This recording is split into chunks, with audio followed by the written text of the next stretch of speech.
আমাদের আরেক সহকর্মী আশুলিয়া রয়েছেন, স্বপ্নিল সারিয়া শিশির, জানবো সেখানকার নির্বাচনী প্রচার প্রচারণার খবর। শিশির। মূলত সাভার এবং আশুলিয়া এই দুটি এলাকা নিয়ে এই ঢাকা ১৯ যে সংসদীয় আসন, সেই ঢাকা ১৯ সংসদীয় আসনটি গঠিত হয়েছে এবং জনসংখ্যাগত দিক এবং ভৌগোলিক সীমানাগত দিক থেকে যদি বিবেচনা করা হয়, রেইনবো অলরাউন্ডার এক্সটেরিয়র পেইন্ট বাড়ির বাহিরের দেয়ালের সুরক্ষা নিয়ে থাকুন নিশ্চিন্ত, সাথে পাচ্ছেন 10 বছরের ওয়ারেন্টি। দেশের অন্যতম বৃহৎ যে সংসদীয় আসনগুলো রয়েছে ঢাকা ১৯ তার মধ্যে অন্যতম। এখানে মূলত ৭ জন প্রার্থী নির্বাচনে প্রতিদ্বন্দ্বিতা করছিলেন, তবে মনোনয়ন এর মধ্যে অনেকে মনোনয়ন প্রত্যাহার করে নিয়েছেন। আমরা এই মুহূর্তে রয়েছি বিএনপির যিনি মনোনীত প্রার্থী রয়েছেন, ধানের শীষ প্রতীকে নির্বাচন করছেন, যিনি এর পূর্বেও সংসদ সদস্য ছিলেন দুবার, ডাক্তার দেওয়ান মাহমুদ সালাউদ্দিন বাবু। তার একটি মতবিনিময় সভা রয়েছে। তিনি স্থানীয় যে কিন্ডারগার্টেন শিক্ষকরা রয়েছেন তাদের সাথে একটি মতবিনিময় সভায় যোগ দিয়েছেন। আমরা একটু সরাসরি তার সাথে কথা বলবো। একটু দুটোতে বলতে পারবেন আপনি?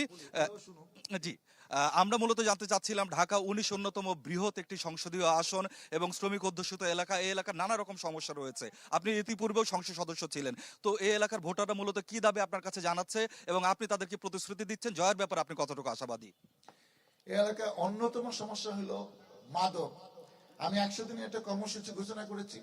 আমি বলছি যে ৩ মাসের মধ্যে সাভারে কোনো পাড়ায় কোনো মহল্লায় যারা মাদক ব্যবসা করবে তাদেরকে আমরা আইনগত ব্যবস্থা নিব, এবং এর মধ্যে যদি আমাদের আশেপাশে কোনো লোকও থাকে তাদেরকে আমাদের আশেপাশে থাকতে দেওয়া হবে না, তারা আমাদের মঞ্চে থাকবে না, তারা বক্তৃতা দিতে পারবে না, তাদের পদটা কিন্তু ভবিষ্যতে আমরা ওই গুরুত্বপূর্ণ পদে রাখতে দিব না। এবং আমরা দরকার হলে আইজি, ডিআইজি, এসপি এদের সাথে কথাবার্তা বলে, প্রয়োজন হলে আমাদের প্রিয় নেতা তারেক রহমানের সাথে কথা বলে এটা এমন একটা এলাকা বানাবো যে বাংলাদেশের দৃষ্টান্ত হবে সাভারে কোনো মাদক নাই। আমি ২ বার সংসদ সদস্য ছিলাম, আমি তো এমপি আগে হয়েছি, তাহলে আমি আবার ৩০ বছর পরে আবার আসছি মানুষের সাথে ভোট চাইতে। এগুলো যদি আমি নিরসন না করতে পারি, আমি সরকারি চাকরি করে এখানে আসছি, আমি বিএনপি সভাপতি ছিলাম, আমার পক্ষে যদি এই কাজ না করতে বাংলাদেশে কোনো ব্যক্তি আর এইসব কাজ করতে পারবে না। এটা আমাকে করতে হবে, এটা মানুষের ১ নম্বর সমস্যা। দ্বিতীয় হলো সাভারের যানজট, এবং আমি 14টা পয়েন্ট ঠিক করেছি।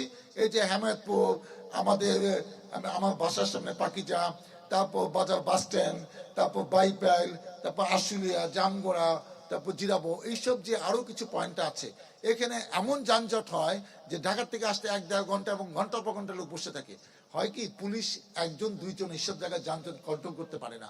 আমি ঠিক করছি একটা ভলেন্টিয়ার টিম করব, কোথাও ২ জন, ৩ জন, ৪ জন এক্সট্রা দিব, তাদের আলাদা কাপড় থাকবে, সরকারের সাথে ট্যাগ করে দিব, তাদেরকে সরকার ট্রেনিং দিবে এবং পুলিশকে তারা সহায়তা করবে। প্রত্যেকটা জায়গায় যদি ৪-৫ জন থাকে, আমি শিওর এইভাবে এটা ম্যানেজ করা যাবে। তাদেরকে কোনো যদি অ্যালাউন্স দিতে হয় সেটা আমরা ব্যবস্থা করব। আমি চাই ১০০ দিনের মধ্যে এখানে যানজট থাকবে না। আর লাস্ট হইলো, এখানে একটা নীরব চাঁদাবাজি হয়।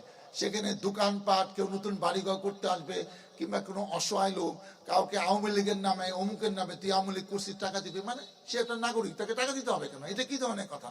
এই কাজগুলো তো আওয়ামী লীগ করছে, সেজন্য তো আওয়ামী লীগের পতন হচ্ছে। তা আমরা এগুলা করলে তো আমাদের তো ৫ই আগস্টের মতো আমাদেরও ঘটনা ঘটবে ইনশাল্লাহ। এই ব্যাপারগুলো আমি কি গুরুত্ব দিচ্ছি।